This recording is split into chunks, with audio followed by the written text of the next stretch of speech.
ओम नमः शिवाय। जय शिव शंभो। आप सभी को श्रावण हरियाली अमावस्या की हार्दिक शुभकामनाएं। आज सुनेंगे हरियाली अमावस्या व्रत कथा। तो प्रेम से बोलिए शिव जी माता पार्वती की जय। जय शिव शंभो। हिंदू धर्म में सावन का महीना बेहद ही खास माना जाता है।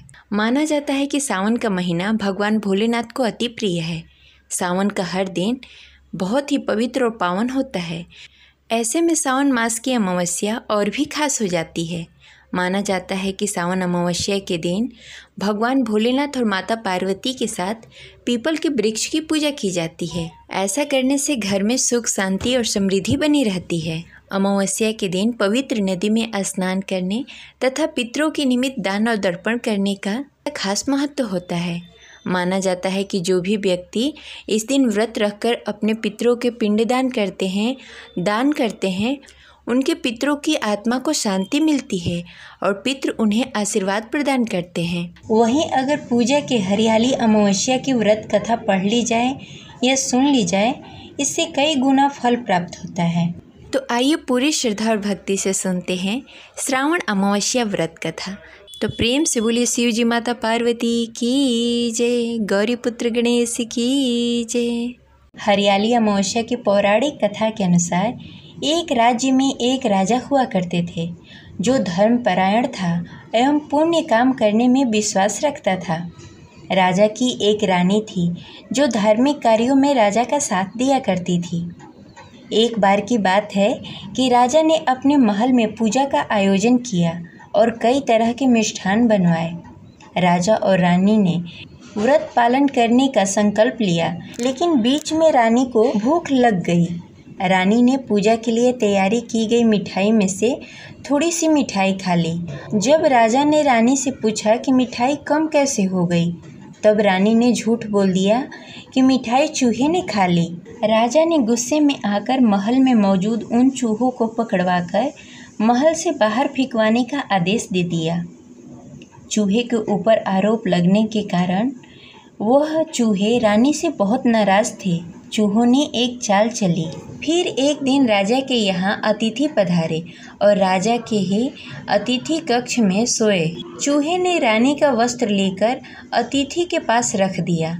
प्रातःकाल उठकर सभी लोग आपस में बातें करने लगे कि छोटी रानी के कपड़े अतिथि के कमरे में मिले। यह बात जब राजा को पता चली तो वह रानी पर नाराज हो गए और रानी को घर से निकाल दिया। रानी महल से निकलकर एक झोपड़ी में रहने लगी और नियमित रूप से पीपल के वृक्ष में दीपक जलाती और जल डालती। इसके साथ ही वह पूजा करके गुड़ धानी का भोग लगाकर लोगों में प्रसाद वितरण करने लगी। इस प्रकार कुछ दिन बीत जाने के बाद एक दिन राजा उस पीपल के पेड़ के पास से गुजरने लगे, जहां उनकी पत्नी दीपक जला रही थी। इस दौरान उसका ध्यान उस पेड़ के पास जगमगाती रोशनी पर गया। राजा इसे देखकर चकित रह गया। महल में वापस आने के बाद उन्होंने अपने सैनिकों से उस रोशनी के रहस्य का पता लगाने के लिए कहा। सैनिक राजा की बात मानकर उस पेड़ के पास चले गए।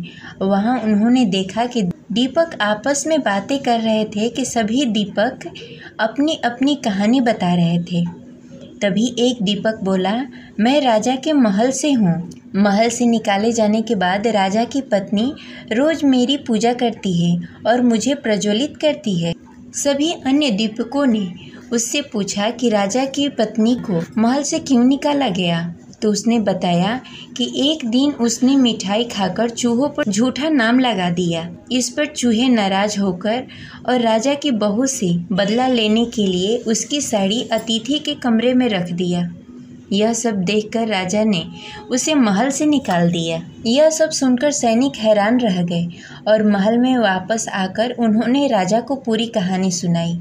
यह सुनकर राजा को अपनी गलती का एहसास हुआ और उसने अपनी रानी को महल में वापस बुला लिया। इस प्रकार पीपल के पेड़ की नियमित पूजा करने का फल रानी को मिला और वह अपना वैवाहिक जीवन आराम से व्यतीत करने लगी। इस प्रकार यह कथा संपन्न हुई। प्रेम से बोलिए लक्ष्मी नारायण की जय। जय शिव शंभु। हर हर महादेव।